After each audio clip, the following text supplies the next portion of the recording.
शीशदानी बर्बरीक की कहानी। महाभारत का युद्ध शुरू होने को था। देश भर के योद्धा या तो कौरवों के साथ थे या फिर पांडवों के।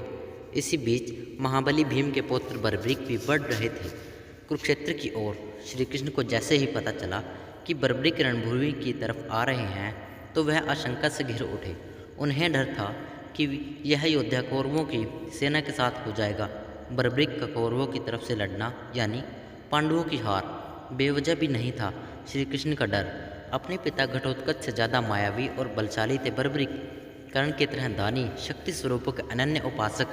इसी उपासना और गुरु विजय सिद्ध सेन की कृपा से इन्हें मिला था अतुलित बल, इंद्रियों को वश में रखने का वरदान और हमेशा साथ रहने वाले 3 अचूक बाण। ये कोई साधारण बाण न थे। इन्हें जिस भी लक्ष्य पर चलाया जाता उसका बेदा जाना तय था। लेकिन अपने दादा भीम का साथ छोड़कर बर्बरीक क्यों लड़ते कौरवों की ओर से? तो जवाब है उनके गुरु की सीख। गुरु ने कहा था कि युद्ध में हमेशा कमज़ोर का साथ देना। बस इसी को लेकर चिंता थी भगवान कृष्ण को। बर्बरीक जब पांडवों के खेमे में पहुंचे तो श्री कृष्ण ने बातों ही बातों में उनसे अपने दादा के पक्ष में युद्ध करने के बारे में पूछ लिया। इस पर बर्बरीक ने जवाब दिया कि वह अपने गुरु का वचन दे चुके हैं कि हमेशा कमज़ोर के साथ ही रहेंगे। इस युद्ध में जो भी हारता दिखेगा उसी के पाले में खड़े होकर वह युद्ध करने लगेंगे।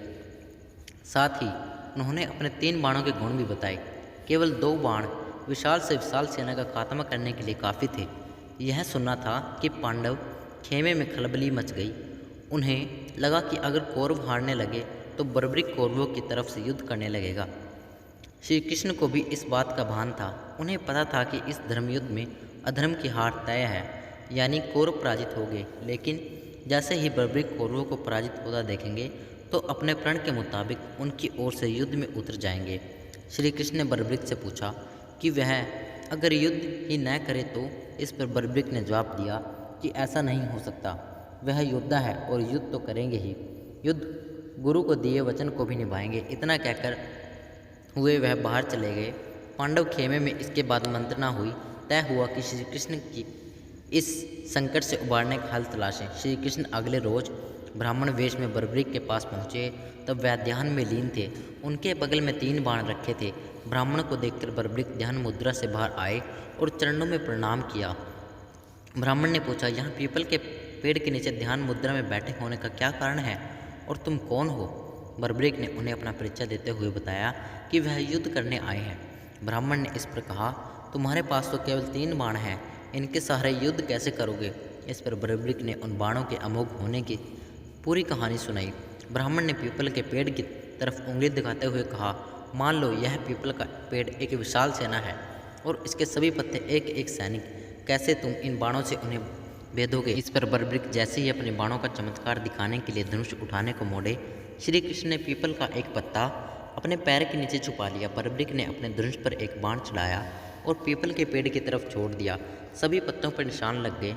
इसके बाद जैसे ही उन्होंने दूसरा बाण छोड़ा, सभी पत्ते जमीन पर जा गिरे और तीर ब्राह्मण के पैर में जाकर लग गया। ब्राह्मण के पैर से खून रिश्ता देखकर बर्बरीक हैरान हो गए। उन्हें अंदाजा हो गया कि यह कोई साधारण ब्राह्मण नहीं, अन्यथा इनकी मौत हो गई होती। बर्बरीक यह सब सोच ही रहे थे कि ब्राह्मण बने श्री कृष्ण ने कहा, तुम्हारे बाण अचूक और चमत्कृत करने वाले हैं।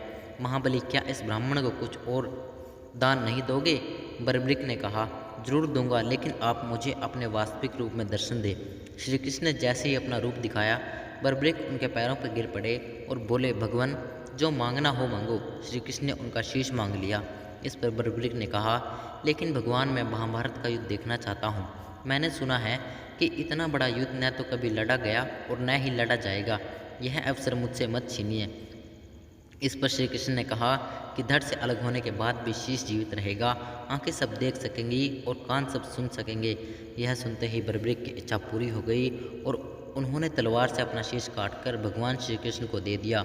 मधुसूदन ने बर्बरीक का कटा शीश कुरुक्षेत्र के पास की ऊंची पहाड़ी पर रख दिया, जहाँ से उसने महाभारत का पूरा युद्ध देखा।